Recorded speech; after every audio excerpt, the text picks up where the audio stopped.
Bienvenue à tous ceux qui nous ont rejoints. C'était pas prévu, mais j'aimerais aborder le principe d'autorité. C'est quelque chose qui est très, très, très important, qui est la cause de beaucoup de souffrances, si on le perçoit pas, et qui crée énormément de problèmes. Pour ceux qui ont suivi le cours sur travailler en équipe, vous allez avoir une redite de certaines choses.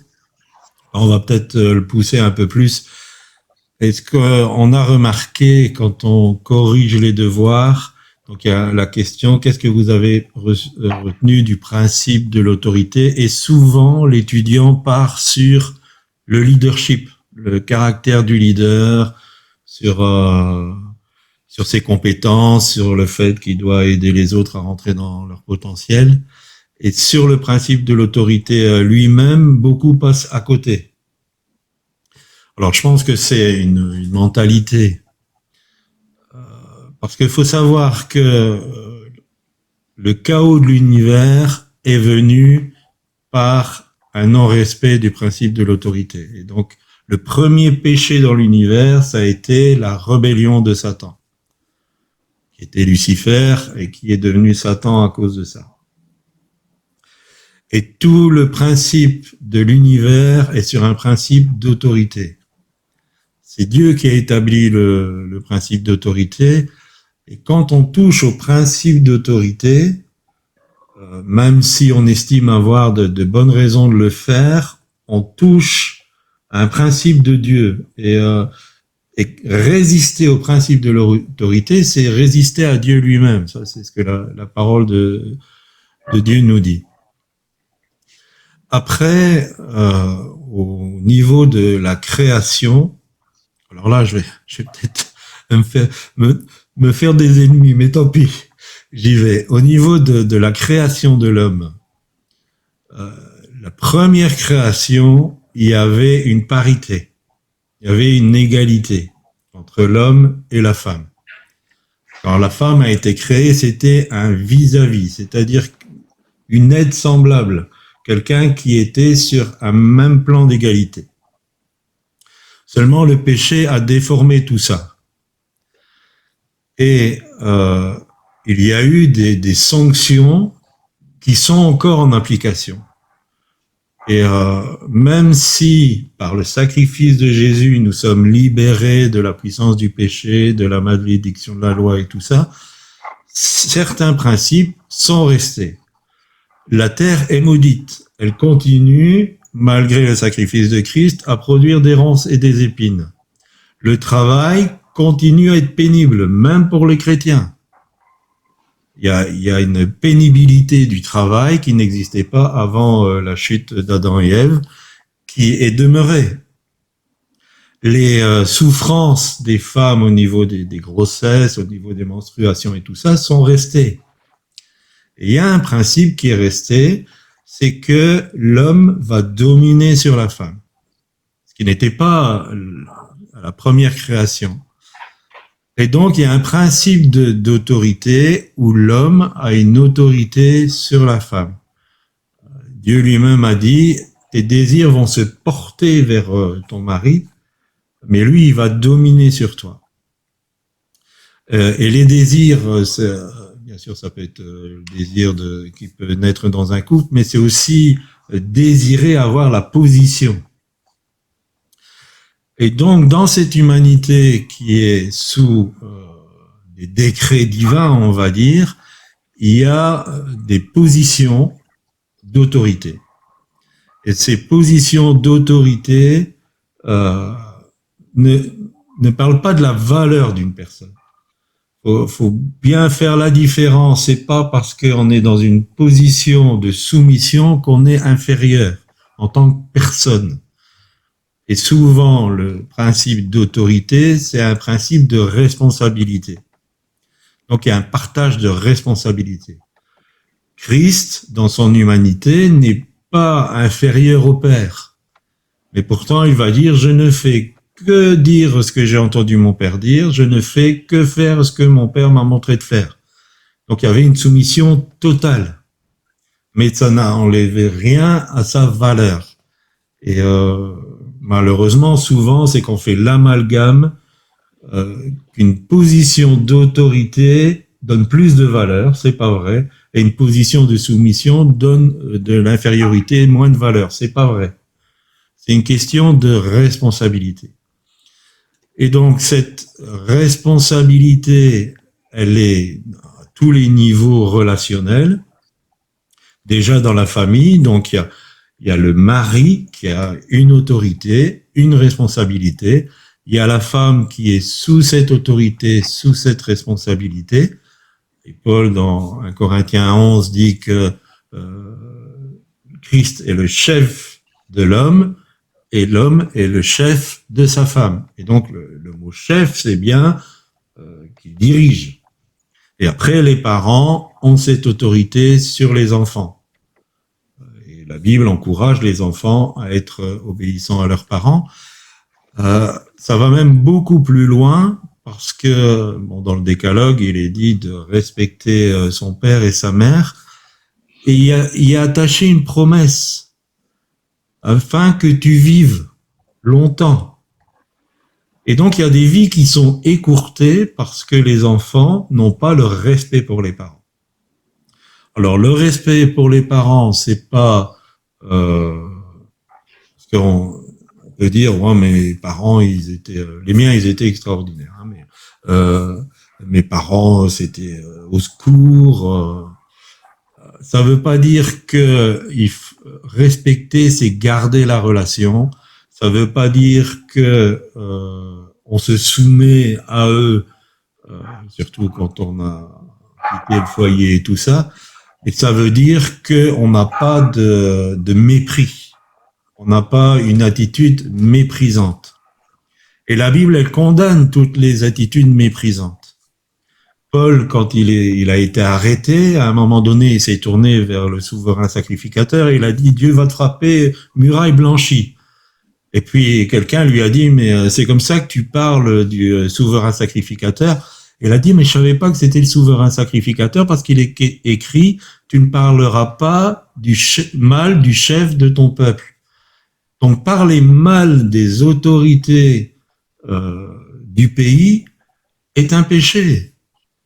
Et la Bible condamne à chaque fois qu'on a une attitude de mépris envers une autorité, qu'elle soit du monde, quelque part, comme les autorités, les gouvernements et tout ça, que ça soit dans les relations familiales, que ça soit dans les relations professionnelles. Et ce principe aussi est établi dans l'Église. Et pour, quelque part, interpeller une autorité, il faut le même niveau d'autorité. Paul dira à Timothée, ne reçois pas d'accusation d'un ancien, si ce n'est avec 2 ou 3 témoins. Donc, porter des accusations sur quelqu'un qui a une autorité d'ancien ne peut pas se faire n'importe comment. Et aujourd'hui, dans le net, c'est au secours, on traîne les ministères, les serviteurs de Dieu dans la boue. On fait, il y a même une télévision qui ne fait que ça. C'est une horreur. Et les gens ne se rendent pas compte. Quand Pierre a été repris par Paul, ils étaient au niveau d'égalité et d'autorité du ministère apostolique. Ça pouvait pas être n'importe qui de la communauté qui commençait à reprendre Pierre sur son comportement, parce que vous savez que il y avait des gens de l'entourage de Jacques et puis ils sentaient plus la liberté de manger avec les non-juifs. Et donc Paul a pu le reprendre parce qu'il était sur un même pied d'égalité. Donc il faut faire très très attention à notre façon de parler de quelqu'un qui assume une responsabilité. Donc ça, c'est un des principes d'autorité. Le domaine de l'autorité, c'est un domaine de foi très élevé. Rappelez-vous le centenier, quand il est venu voir Jésus, il a dit il faut pas que tu te déplaces, dis seulement un mot et mon serviteur sera guéri. Parce que moi, je suis soumis à certaines personnes, et quand je dis à mes soldats, fais ça, ils le font. Quand je dis à mon serviteur, viens, il vient, et ainsi de suite. Et Jésus va dire, j'ai jamais vu une aussi grande foi en Israël. Parce que se laisser guider par le principe de l'autorité, c'est un domaine de foi, et c'est un domaine libérateur. Parce que si on comprend pas la responsabilité de l'autorité, on va prendre sur nous des choses qu'on n'a pas apportées. Et on va se faire du mal. En plus, on n'a pas le mandat pour le faire. Et voilà pourquoi je disais ce matin que dans l'Église, il y a certaines autorités, responsabilités que les femmes ne peuvent pas assumer. Alors, c'est pas pour les punir, c'est parce que elles ne sont pas équipées pour ça. Et notamment, donc, il y a deux grands domaines, en tout cas, que nous voyons. C'est le domaine du collège d'anciens. Et d'ailleurs, si vous voyez les recommandations pour les anciens, donc les exigences pour devenir ancien, on ne parle pas des exigences pour qu'une femme devienne ancien. Par contre, quand il passe au domaine du diaconat, il parle des hommes et il parle des femmes. Et dans le domaine apostolique, c'est pareil, parce que d'abord, Jésus s'est entouré que d'hommes. Il avait des femmes qu'il suivait dans le ministère. Il y avait Marie de Magdala, il y avait la femme de l'intendant d'Hérode qui subvenait même à ses besoins. Il y avait Marie, sa mère et tout ça. Mais il les a pas chargés de porter les fondements de la doctrine quelque part. Et on voit que la femme peut faire des choses, c'est pas le problème. Elle peut même exercer une autorité, mais il faut que cette autorité lui soit déléguée. Et pour nous, le meilleur exemple d'être au service ensemble, c'est Priscille et Aquilas. Et ils travaillaient ensemble dans le ministère, ils avaient une église ensemble, et donc quand on dit la femme peut pas enseigner, je reprends vraiment les termes. Paul dit, je ne permets pas à la femme d'enseigner. Donc, lui, en tant qu'autorité apostolique, il décide dans les églises dont il a la charge que la femme ne peut pas enseigner. C'était son choix, c'était son autorité, sa responsabilité. Mais il dit pas, Dieu ne permet pas à la femme d'enseigner. Et on voit que pour Priscille et Aquilas, ils ont amené Apollos à la réalité de la foi en Jésus. Et donc, ils l'ont enseigné, mais tous les deux, ensemble. Donc, Priscille a autant enseigné qu'Aquilas. Et Apollos, c'était quand même une carrure. Donc, on voit que la femme, elle peut enseigner, elle peut apporter des enseignements.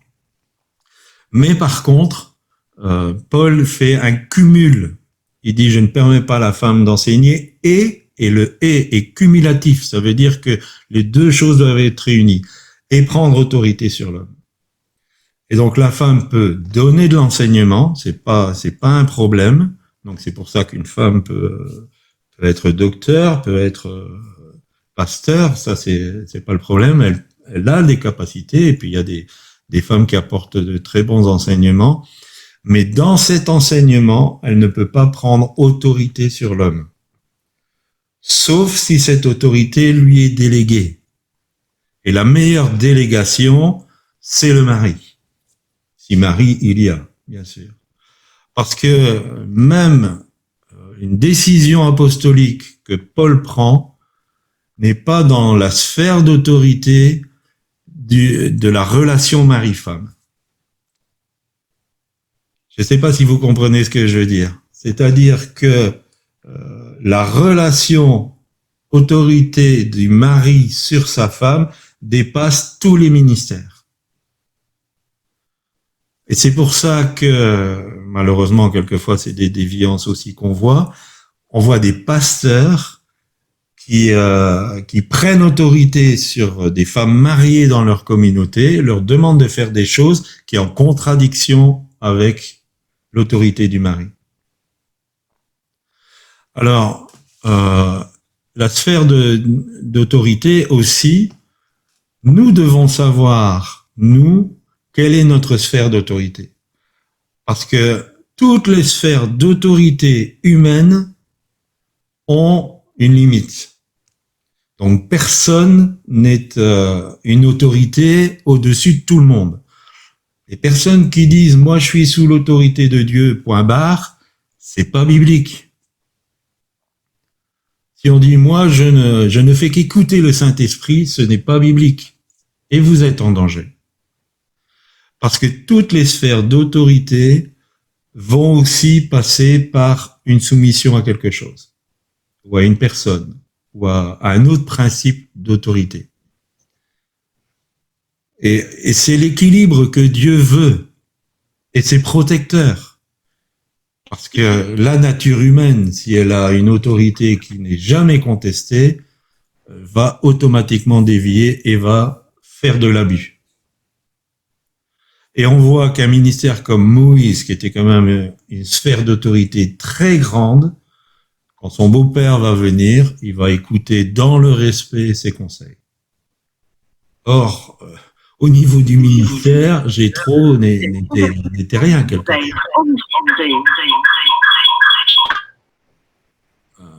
Voilà, petite apartheid. Et donc, on est revêtu d'une autorité, mais cette autorité, elle est limitée dans une sphère. Et c'est important pour nous de savoir quelle est ma sphère d'autorité. Parce que si je dépasse cette sphère d'autorité, je vais faire du tort aux autres et je vais me faire du tort à moi-même parce que je me mets en danger.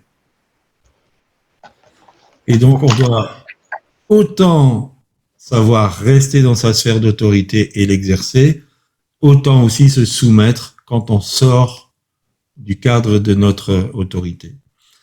Et donc, dans la communauté locale, la première sphère d'autorité biblique qu'on voit dans les actes, qui est clairement définie dans la parole de Dieu dans le Nouveau Testament, c'est le collège d'anciens. Et je dis bien le collège d'anciens. Donc, c'est des hommes qui travaillent ensemble et qui gèrent les choses ensemble. C'est pas les ministères qui sont la première autorité dans la communauté locale. Et quand je suis dans la communauté locale, c'est les anciens qui décident les règles de la vie communautaire. Donc, comment on fait les choses, ce qui peut se faire, ce qui peut pas se faire. Ça peut être le placement des chaises ou la scène, le repas du Seigneur, donc ça se fait avec du jus de raisin plutôt que du vin alcoolisé. C'est donné à tout le monde ou c'est donné qu'aux personnes baptisées. Les visiteurs, ils doivent présenter une lettre de recommandation ou pas. Tout ça, c'est du domaine du conseil d'anciens. Et chaque règle quelque part de vie communautaire appartient à la communauté et à son collège d'anciens. Ça leur est particulier.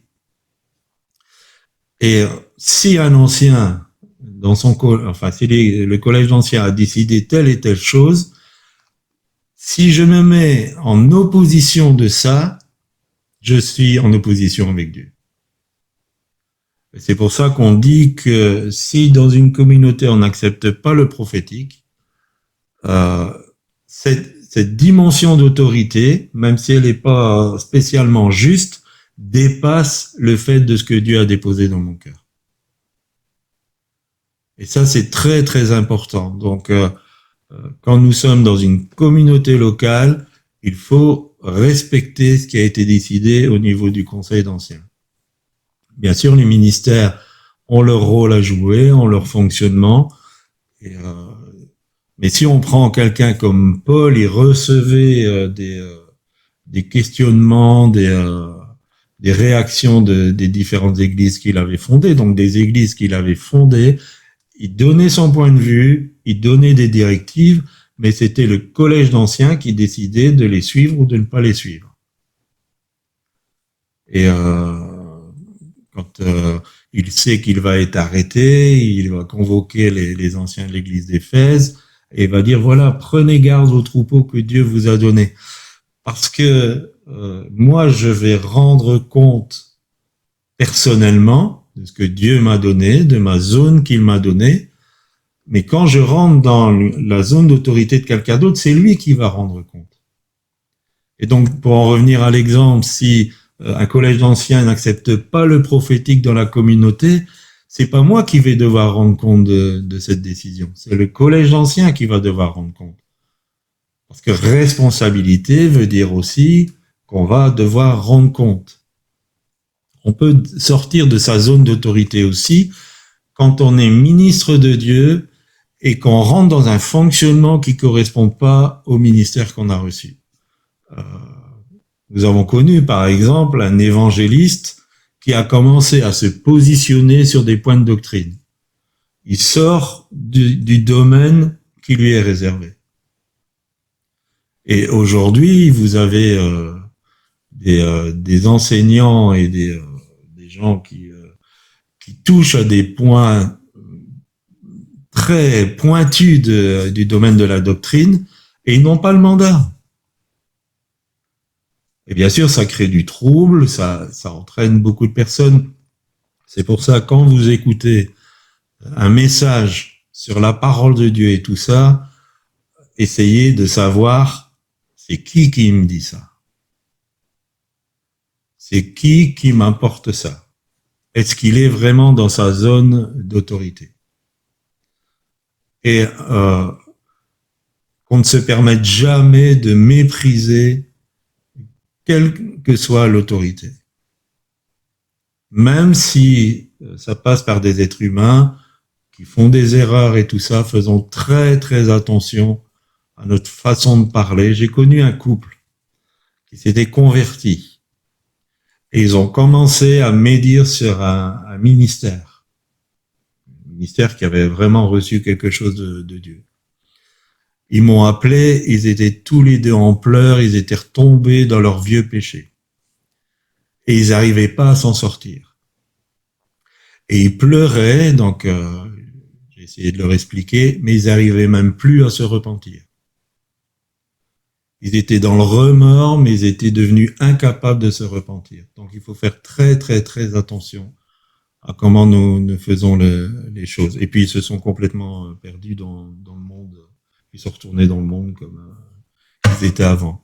Donc il faut faire très très attention quand on touche au domaine d'autorité, parce que quand on touche à l'autorité d'une mauvaise manière, on touche à Dieu. Et je crois que c'est dans l'épître de Jude, il est même dit que des personnes parlent du monde mauvais, des autorités qui sont dans le monde du diable, d'une manière désinvolte, et il leur dit, ils se rendent pas compte de ce qu'ils sont en train de faire. Parce que même l'archange Michael, donc si nous, on se positionne en autorité par rapport à un archange, il y a une différence au niveau d'autorité. Il n'a pas méprisé le diable. Il n'a pas méprisé Satan. Il a simplement dit que le Seigneur te réprime. Il n'a pas manqué de respect. Et l'attitude de manquer de respect envers de l'autorité est du domaine du péché de la rébellion. Et le péché de la rébellion, c'est toujours quelque chose de très très sérieux. On peut avoir une approche différente du péché de faiblesse et du péché de la rébellion, parce que le péché de la rébellion est beaucoup plus lourd de conséquences que le péché de faiblesse. C'est du péché, mais les conséquences sont beaucoup plus lourdes. Alors, pour clôturer ça par rapport au fait de reconnaître le ministère pour en être bénéfique, aujourd'hui, on voit aussi, et quelque part, ça nous attriste, que les ministères que les enfants de Dieu reconnaissent plus ou moins, c'est ceux qui jettent beaucoup de poudre aux yeux. Alors ça passe par des piscines, des grosses voitures, des toilettes très onéreuses et qu'on change tous les jours, ou des beaux parleurs, des personnes qui captivent l'attention et tout ça. Tout ça, c'est de la poudre aux yeux. Le plus grand, et c'est Jésus qui le dit, le plus grand, parce que tous les disciples, ils voulaient être le plus grand, ils voulaient être le premier. Et Jésus a dit, le plus grand, c'était Jean-Baptiste. Et Jean-Baptiste, il avait un manteau de poils de chameau, il était dans les déserts et il mangeait des sauterelles. Donc voilà, s'il avait eu un Facebook, voilà ce que vous auriez vu comme photo. Donc, il faut pas se laisser attirer à ça. C'est pas parce que une personne vit dans la simplicité, et je dirais même que c'est plus un signe de quelqu'un qui a vraiment un dépôt de Dieu, qui vit dans la simplicité, qui se prend pas la tête. Ça veut pas dire qu'il est pas ministre de Dieu. Et, euh, et attention, tant pis là, je me lance, attention aux personnes qui essayent de vous prendre des sous. Soyez prudents, soyez prudents. Donnez à Dieu. Attention aux personnes qui veulent vous prendre des sous. Donnez à Dieu. Demandez la sagesse à Dieu pour savoir à qui vous devez faire votre offrande. Attention aux appels aux dons, attention à tous ceux qui essayent d'une manière ou d'une autre de profiter de vous. Soyez très très très prudents. Donc voilà certains éléments qui permettent de voir un ministre de Dieu, de quelqu'un qui est quelque part un usurpateur. Et on ne peut pas usurper l'autorité. Elle est donnée ou elle n'est pas donnée, mais on ne peut pas l'usurper. Si on usurpe une autorité, on devient quelqu'un qui est autoritaire. C'est de l'autoritarisme, c'est dominer les autres. Et Jésus a dit, celui qui veut être plus grand, il doit être votre serviteur. Il peut pas agir comme les gens du monde où on écrase, on domine, comment je dirais, on manipule. L'autorité, elle vient parce que Dieu la donne. Après, si une personne est revêtue de l'autorité de Dieu, soyez à l'écoute. Ne soyez pas distraits, soyez à l'écoute. Si quelqu'un est investi de l'autorité de Dieu, soyez à l'écoute parce que ce qu'il dit est communiqué par Dieu. Et même si le message n'est pas toujours agréable, c'est communiqué par Dieu. Donc soyez à son écoute. Voilà, je referme la parenthèse là-dessus parce qu'on n'a toujours pas abordé. Tu voulais dire encore quelque chose, chérie? Peut-être juste le fait qu'en fait, que quand on sort de sa sphère d'autorité qui est donnée par Dieu, on se met aussi en danger. Parce qu'on n'est plus sous la couverture de Dieu, justement. Donc, dès qu'on sort de cette sphère, on est la proie pour l'ennemi. Voilà, juste ça, rajouter ça. D'accord. Important. D'accord. Donc, on n'a toujours pas abordé la question, quel est le cahier des charges de ces ministres de Dieu? Donc, c'est ce qu'on va aborder. On va lire, on va continuer dans notre Éphésiens 4.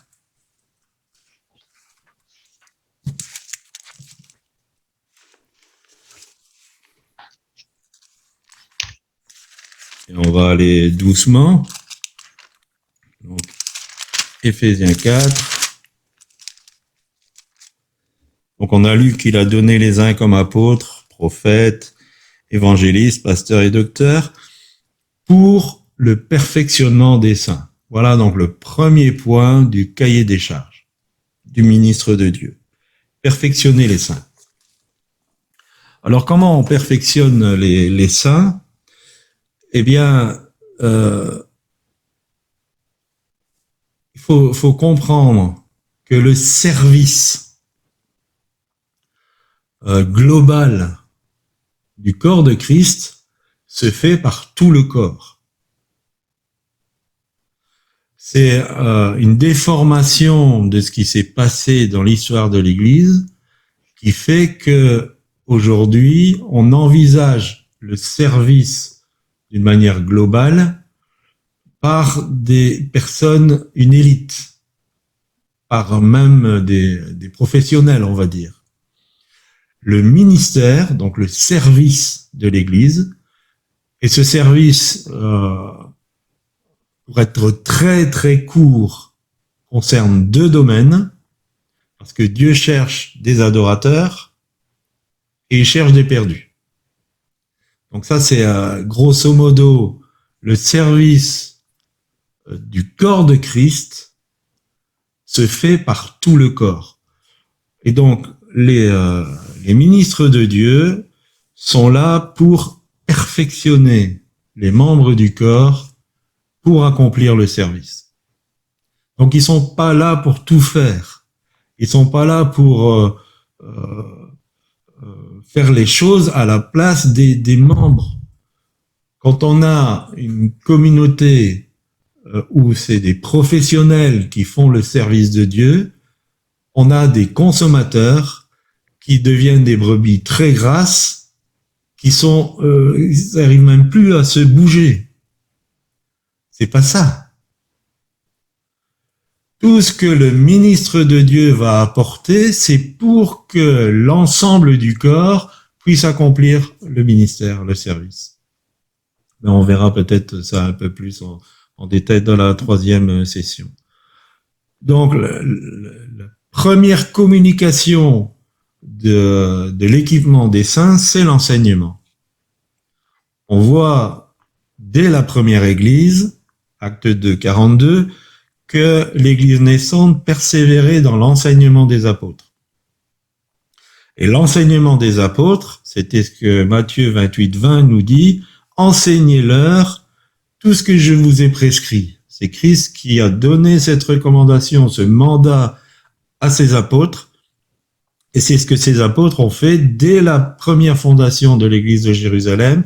Ils ont commencé à enseigner à tous ces nouveaux convertis, donc 3000 dès le jour de la Pentecôte, 5000 un peu plus tard, quand le boiteux a été guéri. Et donc, les apôtres ont communiqué ce que Jésus a enseigné. Et bien sûr, cet enseignement se développe quand on a les différents ministères en fonction. Et le plus apte à aider les membres à entrer dans le prophétique, c'est le prophète. Le plus apte à aider les membres à devenir des évangélistes là où ils sont, dans leur quartier, dans leur famille, dans leur lieu de travail, dans les endroits où ils se trouvent, c'est l'évangéliste. Et c'est une logique que le meilleur pour amener Christ dans un endroit, c'est celui qui est là. Dieu ne va pas envoyer Billy Graham, bon maintenant il est dans le repos, mais évangélisez votre rue. C'est votre responsabilité en tant que membre de l'Église. Et le ministère d'évangéliste est là pour vous aider, pour vous donner des clés, pour dire voilà, faut faire comme ça, pas comme ça, il y a des choses qu'il faut aborder, il y a des choses qu'il faut pas aborder. Avec des personnes qu'on voit qu'une seule fois, on parle de telle manière, avec des personnes qu'on voit tous les jours, on y va beaucoup plus doucement. On est le sel de la terre, mais si la salière, elle tombe dans le plat, ça devient immangeable. Donc, il faut y aller à petite dose. Voilà, l'évangéliste va aider la communauté à faire tout ça. Bien sûr, c'est pareil si pour vous approfondir dans la parole de Dieu, pour vous donner aussi des clés pour étudier vous-même la parole de Dieu, c'est le ministère de docteur qui va le faire, qui va vous aider à percevoir exactement la pensée de Dieu derrière telle ou telle chose. Il va donner peut-être des clés pour bien comprendre le texte, pour remettre dans son contexte historique et ainsi de suite. Donc, les ministères sont là pour vous aider à grandir, pour aider chaque membre de la communauté à grandir, pour exercer tous ensemble le ministère. Et bien sûr, comme je le disais ce matin, un ministère peut aussi avoir un mentorat paternel avec quelqu'un qui se forme lui aussi pour devenir un ministère.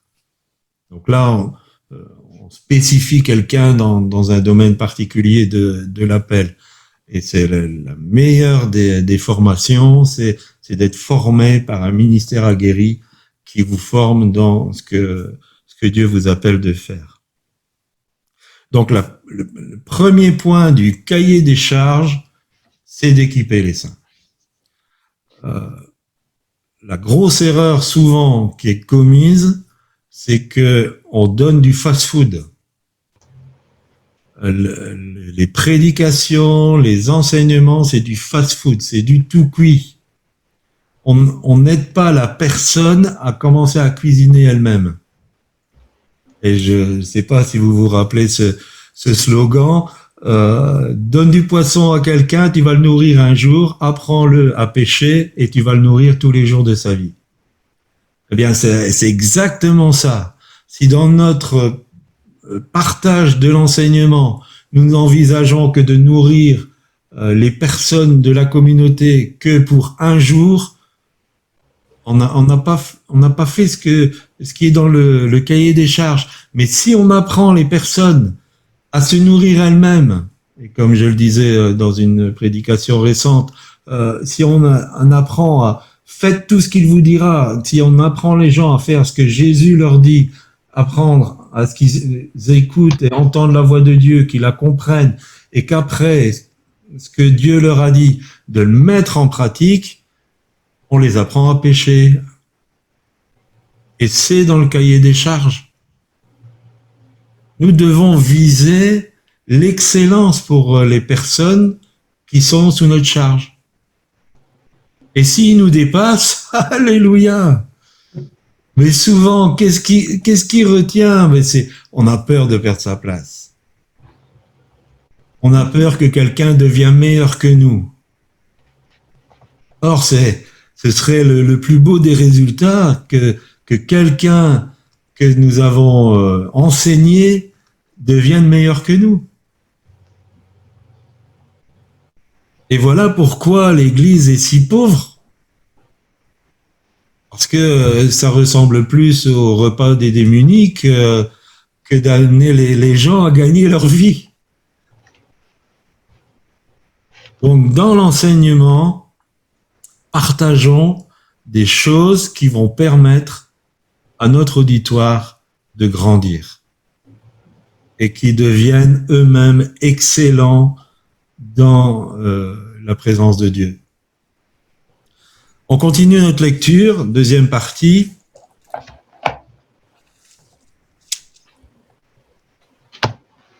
Cela en vue de l'œuvre du service et de l'édification du corps de Christ.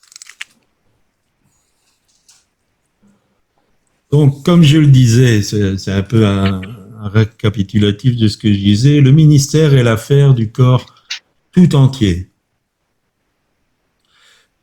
L'enseignement sans mise en pratique, c'est ça faire des brebis grasses et ça sert à rien. Il faut de la praticité dans l'enseignement qu'on va donner. Parce que Jésus lui-même a dit à ses disciples, vous êtes heureux pourvu que vous mettiez ces paroles en pratique. Parce qu'avoir de la connaissance enfle, sans la pratique, ça sert à rien, sinon qu'à nous enorgueillir, nous faire gonfler. On gonfle parce qu'on connaît beaucoup de choses de Dieu. L'enseignement doit toujours avoir un sens pratique. Toujours. Et faut le donner, quand on donne l'enseignement, faut donner ce sens pratique. Ce qui veut dire que si nous sommes responsables d'une communauté, nous devons mettre en place un programme de mise en pratique. Et malheureusement, j'ai j'ai vu, il y a bien des années où j'étais aussi enseignant dans un autre centre de formation biblique en présentiel, là, les gens sortaient de là avec tout un bagage et puis un cœur vraiment pour servir Dieu. Et quand ils retournaient dans leur communauté locale, ils chauffaient les chaises.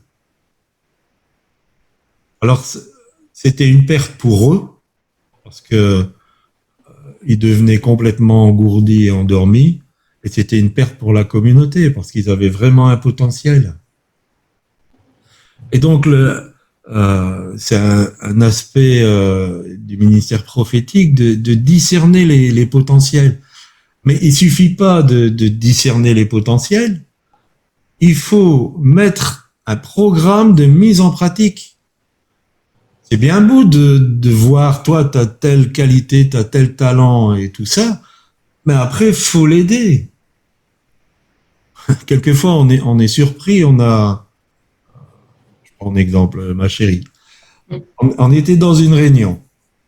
Un pasteur va la voir et dit, je sens de la part de Dieu que tu dois parler au peuple de Dieu.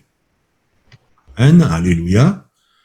Donc, s'il prophétise et qu'il croit à son prophétique, il va ouvrir la porte et il va l'inviter. Non? Alors, je confirme qu'elle a des choses à dire au peuple de Dieu et Dieu lui a ouvert d'autres portes. Mais vous comprenez l'illogisme? Ouais. Si c'est une prophétie reçue de Dieu qui a l'attestation de celui qui amène le prophétique, il était pasteur, donc il avait une communauté. Il doit donner la possibilité d'entrer dans cette parole. Et donc, si le ministère prophétique, et c'est quelque chose auquel nous tenons beaucoup, Ézéchiel 37 ministère, c'est quand on discerne quelque chose c'est quelqu'un, c'est d'essayer de le mettre en position pour rentrer dans ce quelque chose.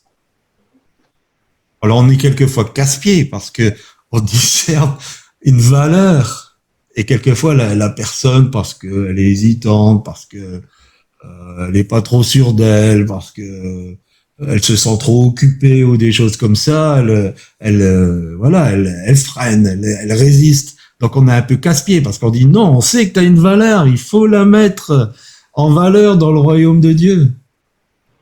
Et donc quand on enseigne, si on enseigne de cette manière, qu'on apporte des choses pour que ça mobilise le corps de Christ, il faut donner une mise en place. Il faut mettre des choses en place pour que les gens puissent commencer à fonctionner. Parce que ça va pas durer longtemps que où les personnes vont tellement prendre feu qu'ils vont vous claquer entre les doigts, quelque part, ou finalement, vous allez faire le pompier, vous allez éteindre ce qui est en train de se produire. Et si vous êtes dans le domaine prophétique, mes frères, mes sœurs, si vous donnez une parole comme Corinne a reçu, ouvrez la porte pour que la personne puisse entrer dans cette parole, du moins ce qui est à votre portée. Si vous êtes pasteur d'une communauté et que vous voyez qu'une personne elle a des dispositions pour l'enseignement, n'allez pas lui prophétiser, je vois que tu as des dispositions pour l'enseignement, sans lui donner l'opportunité d'apporter un message le dimanche. J'espère que vous comprenez ce que je veux dire. Donc, en tant que ministre de Dieu, nous sommes là pour apporter l'enseignement, mais aussi donner des possibilités aux personnes d'entrer dans le potentiel qui a été perçu. Alors, évidemment, un des gros avantages, et surtout quand c'est une grosse communauté, c'est l'église en maison. L'église en maison, c'était la structure de l'église du 1er siècle. Si vous voulez en savoir plus, il faudra suivre les cours, mais en fait, l'église était dispatchée en maison, et à Jérusalem, ils avaient le temple en plus, jusqu'à l'an 70 où le temple a été détruit. Et donc, la structure de l'église primitive était en maison. Et il y a un énorme avantage des églises en maison. Parce que vous prenez une assemblée de 200 personnes, une assemblée moyenne. Vous avez un prédicateur, un groupe de louanges, peut-être un intervenant pour le repas du Seigneur. Vous divisez, pas dans le sens négatif du terme, vous dispatchez cette communauté de 200 personnes en 10 églises de maison, vous avez 10 prédicateurs, 10 groupes de louanges, 10 personnes qui interviennent pour le repas du Seigneur. Et donc, vous mettez en place des espaces pour que les personnes puissent apprendre à fonctionner. Et un des autres avantages énormes de l'église en maison, c'est le relationnel, c'est la proximité, c'est le fait que si vous êtes dans une communauté de 200 personnes, vous aurez difficile à louer Dieu à voix haute dimanche matin. Si vous êtes dans une église en maison où il y a 20 personnes, vous vous sentirez plus la liberté de pouvoir adorer Dieu et que les gens disent Amen à votre adoration. Donc, si vous êtes responsable de communauté, dispatchez-la en église en maison. Même si, à un moment donné, vous vous réunissez, parce que c'est bon aussi, les grands rassemblements. Mais si on veut voir le corps grandir, donnons ces opportunités, créons ces espaces pour que les gens puissent fonctionner. Et une chose aussi, c'est que l'Église, malheureusement, dans certains domaines, a déchargé la responsabilité, notamment des papas. Donc, l'idée de ce qu'on appelle l'école du dimanche n'était pas mauvaise en soi. Ce qui est dommageable, c'est que l'école du dimanche est devenue le seul enseignement spirituel des enfants. Or, c'est le sacerdoce des papas. Et les papas doivent reprendre ce sacerdoce dans leur propre maison. C'est la première cellule spirituelle, c'est que le foyer soit sous le sacerdoce du papa et qu'il entraîne son épouse et les enfants dans un enseignement spirituel. Et bien sûr, l'enseignement de l'école du dimanche est un plus, mais ça ne peut pas remplacer une responsabilité qui appartient au sacerdoce des papas. Donc voilà pour ce deuxième point. Alors, troisième gros point, qui va nous expliquer pourquoi il y a encore des ministres de Dieu aujourd'hui. Au verset 13, « Jusqu'à ce que nous soyons tous parvenus à l'unité de la foi et de la connaissance du Fils de Dieu, à l'état d'homme fait à la mesure de la stature parfaite du Christ. » Dans le cahier des charges, il y a équiper les saints, il y a les aider à entrer dans le service, et il y a le fait d'amener l'unité. Le manque d'unité n'a jamais été sur le cœur de Dieu. Jamais. On peut la justifier de toutes les manières qu'on veut. Le manque d'unité n'a jamais été sur le cœur de Dieu. Et c'est la faiblesse du royaume de Dieu. Avec la puissance qui accompagne l'Église de Christ, normalement, on devrait vivre des choses extraordinaires. Et ce qui fait la faiblesse du royaume, c'est ce que Jésus a dit dans Matthieu 12, 25. Un royaume qui est divisé en lui-même ne peut pas subsister. Et la division du corps de Christ est une des causes, on va dire la cause, du manque de puissance et de rayonnement de l'Église. Et Jésus ne viendra chercher qu'une Église unie. Parce que l'Église, aux yeux de Christ, elle est indivisible. on peut la dispatcher en local, en localité. Et je vais parler un peu de la vision des villes. Mais l'Église de Christ, elle est indivisible. Imaginez, quelqu'un ne va pas épouser un bras, et puis épouser un nez, et puis épouser une jambe.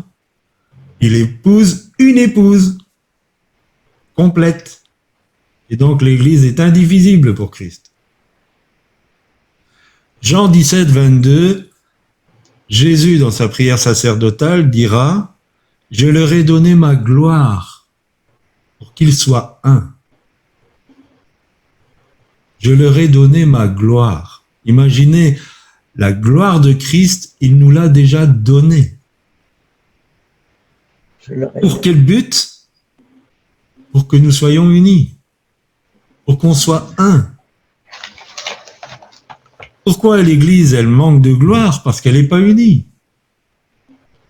Une Église unie sera remplie de gloire. Et elle sera cette épouse sans tache ni ride.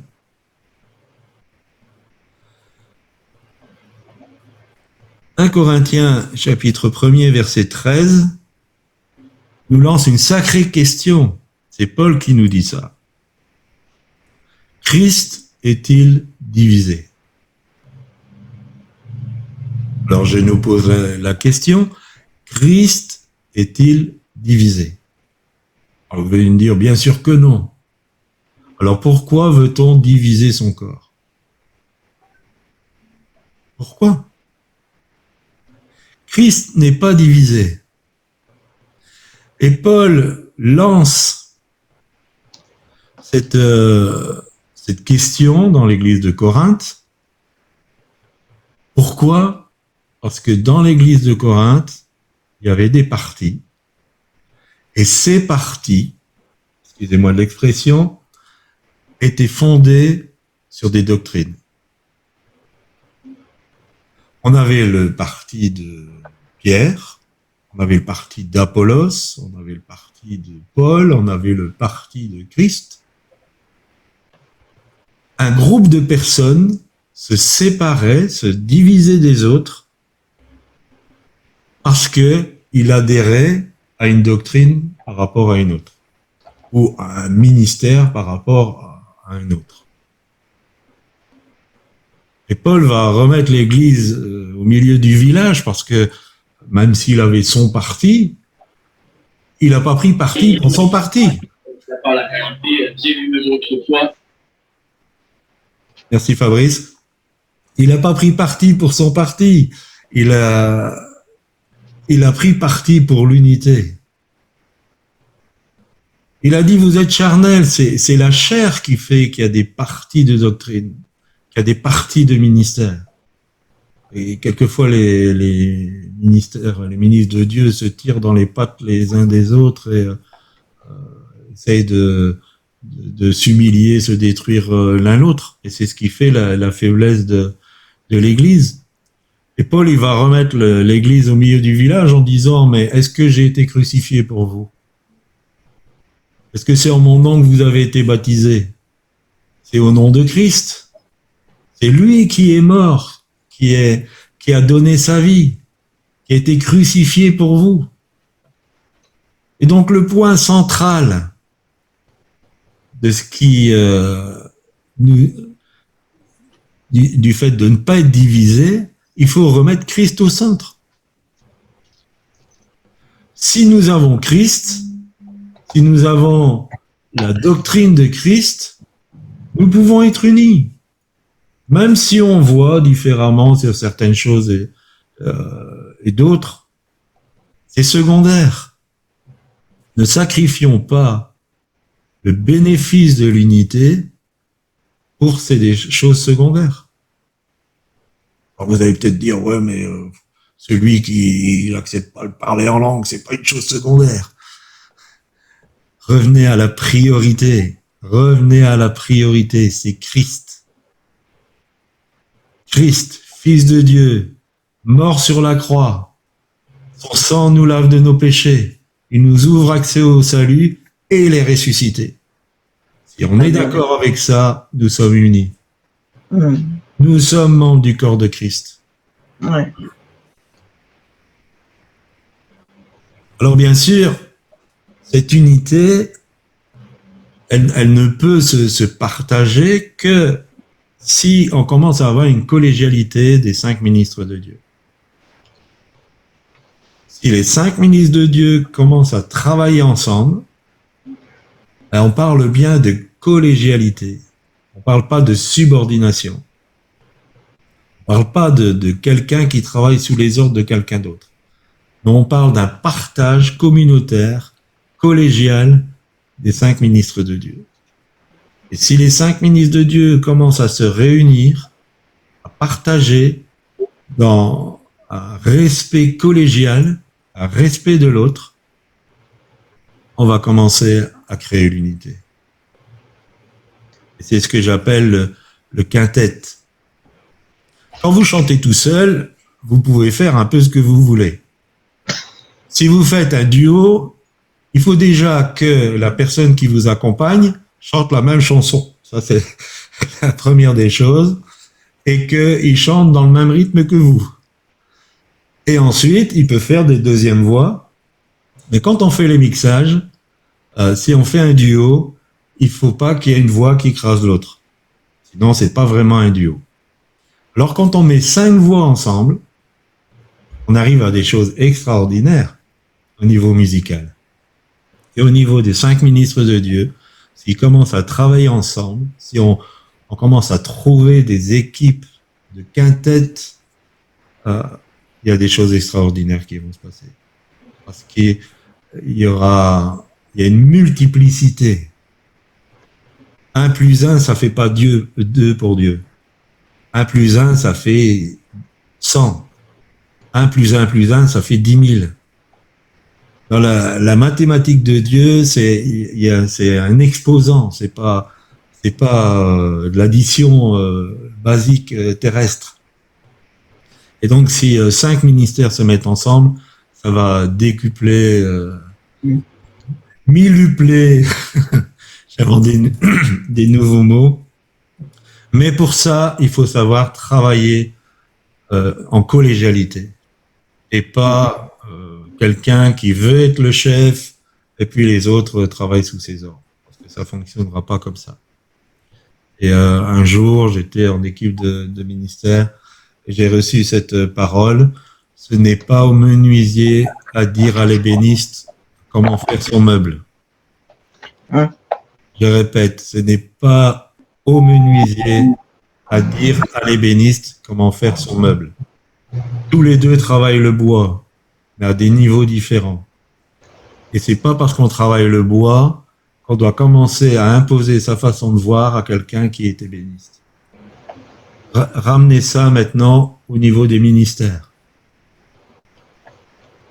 Et quand quelqu'un est en pointe dans son domaine, soyons à l'écoute. C'est ça aussi la collégialité, c'est une soumission mutuelle. Et on revient aux sphères d'autorité, où quelquefois on est celui qui commande ou qui prend la parole, et on est celui qui écoute. Et qui écoute avec respect. Ouais. Voilà comment devrait fonctionner le quintet. Alors j'en viens à la vision de la ville. Après, ma chérie, elle parlera un peu des opérations SDV. Ce que c'est. C'est toujours dans le cadre de l'unité. En fait, dans votre Bible, vous avez peut-être vu, quelquefois, il y a l'église avec un grand E, l'église avec un petit E. Quand on parle de l'église avec un grand E, on parle de l'église universelle. Je vais vous choquer. On parle de l'église catholique. Parce que catholique, ça veut dire universel. Alors, l'église catholique romaine, ça c'est autre chose. Mais, donc l'église universelle, elle rejoint tous les croyants de tous les siècles, de tous les pays, de toutes les nations. Ça c'est l'église universelle. Et après, l'église avec le petit e, c'est une église locale.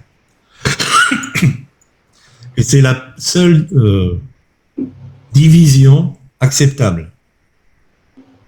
c'est la localité. Et la ville a une grande importance aux yeux de Dieu. Parce que nous sommes tributaires des villes où nous habitons. Jésus va dire « Malheur à toi, Capernaum ». Parce que si les miracles qui ont été faits en toi avaient été faits dans Sodome, elle n'aurait pas été détruite. Donc tous ceux qui habitaient Capernaum portaient cette responsabilité que Jésus donne. Il parle de Bethsaïda, il parle de Chorazin. Regardez tous les reproches que l'Éternel fait à Jérusalem. Regardez les églises de l'Apocalypse, Laodicée. On parle pas de l'église de, je sais pas, on dit Tartampion, nous, quand on veut pas donner de nom. On parle pas de l'église de Tartampion.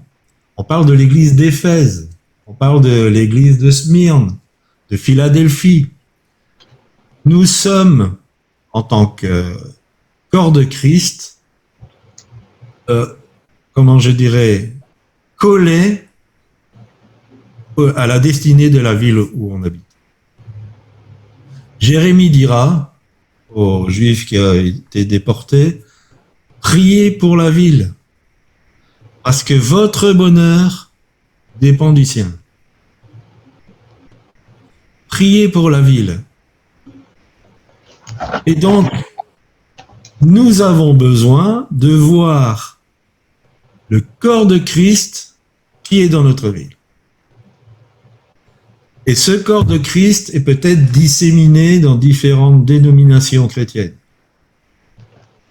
Mais il y a un corps de Christ qui est l'Église avec un petit E. Donc l'Église avec un petit E, c'est pas l'Église de Pentecôte, c'est pas l'Église de Dieu, c'est pas l'Église baptiste, c'est pas l'Église réformée.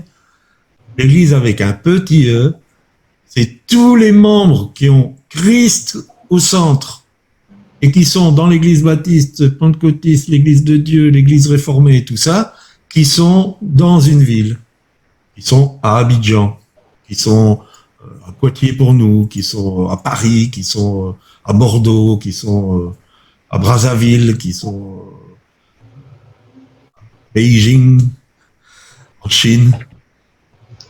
Voilà l'Église avec un petit E. C'est l'Église qui est dans une ville. Et Dieu voit l'Église qui est dans une ville. Il ne voit pas notre communauté. Il ne voit pas parce que nous sommes de tel mouvement ou de tel mouvement ou de tel mouvement. Il voit l'Église qui est dans la ville où je me trouve. Et donc j'ai besoin, dans ce principe d'unité, de voir les membres du corps qui sont dans ma ville, même s'ils sont dans une autre dénomination que la mienne.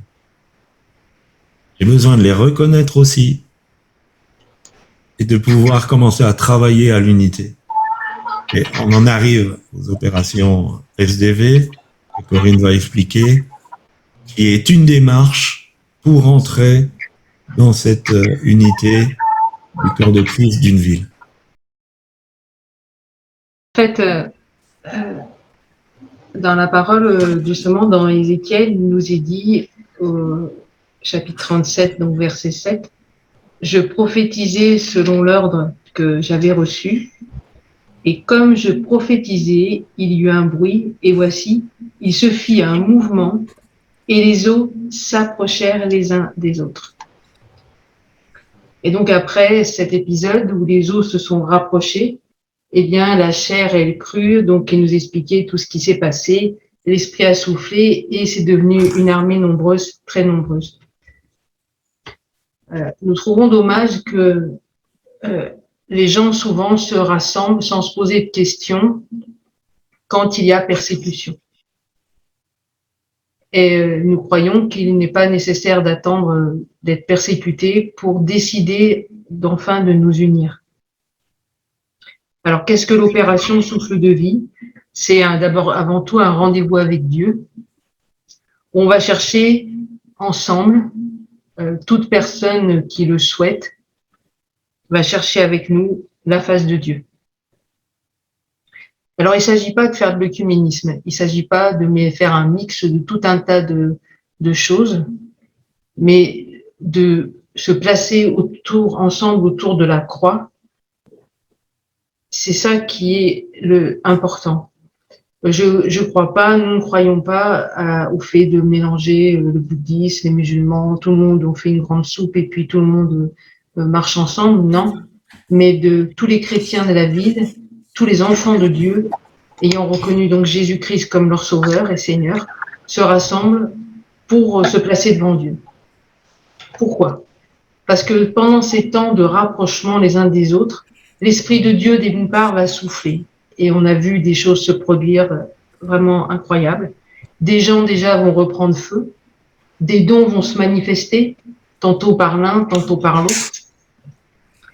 Et ce qui va se passer également, c'est qu'on va pouvoir recevoir de la part de Dieu les stratégies pour la vie. Parce que souvent, en fait, on compare, on se dit, ah bah tiens, tel truc au Canada, ça marche super bien et tout, on va essayer de reproduire la même chose. Or, Dieu a une stratégie pour chaque endroit.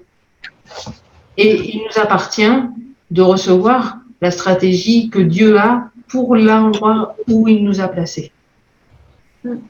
Et donc, pendant ces temps de rassemblement, où on va chercher la face de Dieu, on va pouvoir bénéficier des dons des uns des autres, et bien à ce moment-là, il va aussi se manifester la pensée de Dieu, la stratégie de Dieu pour gagner la ville. Voilà ce qui est un peu l'opération souffle de vie. Et pourquoi opération? Parce qu'on croit aussi que le Saint-Esprit fait une opération en nous à ce moment-là pour justement libérer les dons, guérir aussi les blessures, guérir aussi un temps de restauration, on va dire. Et c'est dans l'unité que ça se passe, que ces temps se passent. Et si j'ai un appel à lancer, c'est n'attendons pas la persécution qui arrive sur nos pays. Ouais. Elle est à la porte. Donc n'attendons pas pour commencer à décider de regarder l'autre qui n'est pas forcément de la même dénomination, mais qui croit aussi au Seigneur, qui a donné sa vie au Seigneur, à le voir comme un frère, comme une sœur, et à décider de nous unir pour prier ensemble. Quand on sera au fin fond d'une cellule de prison, qu'on aura un frère qui se revendiquera de Christ, on cherchera pas à comprendre, on ne demandera pas t'es adventiste, t'es baptiste, et si t'es là, non. On priera ensemble parce que on sera dans un trou et on aura besoin d'être unis en prière pour pouvoir tenir. Et de la même manière, n'attendons pas ce moment, mais commençons déjà à nous unir avec les uns et les autres et laissons le Saint-Esprit. Ne venons pas avec nos listes de commissions, alors on va prier pour ci, on va prier pour là, tout ça. Non, laissons le Saint-Esprit nous guider dans ce qu'il veut de lui et pour la ville et pour les personnes qui seront présentes. Et je peux vous assurer qu'il va se passer des choses. Dieu va restaurer des cœurs. Dieu va aussi amener quelque chose, aussi une unité, une complémentarité entre les personnes au sein de la ville. C'est des choses qu'on a vécues. On a fait une opération souffle de vie sur Paris, on a fait une opération souffle de vie sur Bruxelles, donc des lieux stratégiques, on va dire. Et on croit que Dieu va continuer cette œuvre. Et c'est quelque chose qu'on veut insuffler quelque part pour que les gens aient dans leur cœur ce désir. Parce qu'on voit aussi au travers de ces opérations souffle de vie, des gens reprendre feu, y croire à nouveau. Dire voilà, il peut encore se passer quelque chose. Le Saint-Esprit veut souffler et il peut se passer encore quelque chose sur nos villes et nos pays. Donc voilà un peu ce qu'est l'opération souffle de vie. Merci. Voilà, retenez que c'est avant tout un rendez-vous avec Dieu, où on va laisser Dieu conduire vraiment les choses. Donc ça peut passer par des temps d'enseignement, des temps d'adoration, des temps, ça passera par ce que le Saint-Esprit a décidé de faire, mais vraiment, et que ensemble on va recevoir la stratégie de Dieu. Et vraiment, depuis ce matin, je vous le partage en même temps parce que j'ai un verset sur mon cœur et je pense que c'est un verset qui, pour ces opérations souffle de vie notamment, c'est dans Ésaïe 60 au verset 2, c'est « Les ténèbres couvrent la terre et l'obscurité les peuples. Mais sur toi, l'Éternel se lève, sur toi, sa gloire apparaît. » Amen. Je crois vraiment que ce verset est pour nous. Les ténèbres couvrent la terre, l'obscurité couvre les peuples, mais l'Éternel veut faire lever sa gloire sur chacun de nous.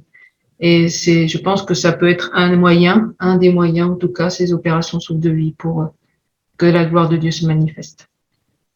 Les deux derniers points, parce que je voudrais laisser quand même un peu la possibilité de questions, s'il y en a. Verset 14, « Ainsi nous ne serons plus des enfants flottants, entraînés à tout vent de doctrine, joués par les hommes avec leurs fourberies et leurs manœuvres séductrices. » La réussite des fausses doctrines est le résultat de l'enfantillage des chrétiens. En fait, si on acquérait une certaine maturité, on ne serait pas du tout en danger par rapport aux fausses doctrines parce qu'on les repérerait tout de suite. Et en fait, cet enfantillage, il se manifeste par des disputes.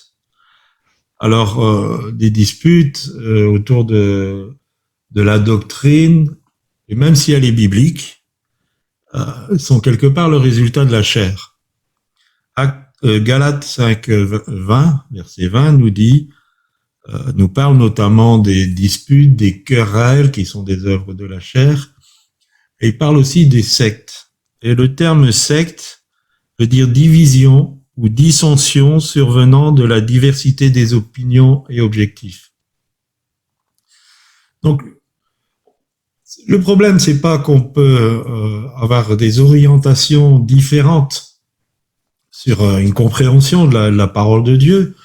En HDD, on a discuté un peu là-dessus, mais quelque part, je pense que chacun, s'il est bien à l'écoute du bon berger, aura la vérité qui correspond à ce qu'il est lui, en tant que personne, et c'est la sienne, c'est ce que le bon berger lui communique à lui, c'est pas pour les autres. Donc qu'on ait des compréhensions différentes, c'est pas le souci. Le problème, c'est qu'on se dispute à cause de ça. Et ça, c'est une œuvre de la chair. Et pourquoi on se dispute? Parce qu'on va avoir raison. Je peux vous garantir, vous pouvez discuter autant que vous voulez. Dans cet état d'esprit, vous n'allez jamais convaincre personne.